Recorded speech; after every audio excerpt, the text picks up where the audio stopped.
وَلَقَدْ يَسَّرْنَا الْقُرْآنَ لِلذِّكْرِ فَهَلْ مِن مُدَّكِرٍ۔ وَإِلَىٰ أَيْنَ ذَهَبَتْ مریم، تو استاد پوچھ رہا مریم کہاں گئی، ویئر ڈیڈ مریم گو؟ تو اب آپ یہ دیکھ رہے ہو ذہبت، تو اب ایک لیسن میں آپ نے اذہبو، یذہبو، تذہبو، ذہبت دیکھ لیے، تو یہ کیوں اس طرح سے ہو رہے ہیں؟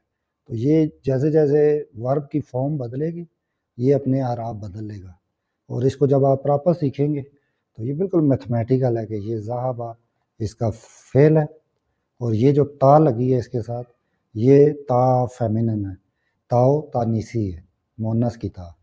الہ ہمارا حرف جر ہے، مکتبہ آپ کے لیے نیا ورڈ ہے، اس کو ایڈ کر لیں، لائبریری، المکتبتی یعنی وہ لائبریری گئی ہے۔ تو انشاءاللہ جب سیکھ کے کریں گے تو آپ کو ساری کی ساری اسی طریقے سے لگے گی۔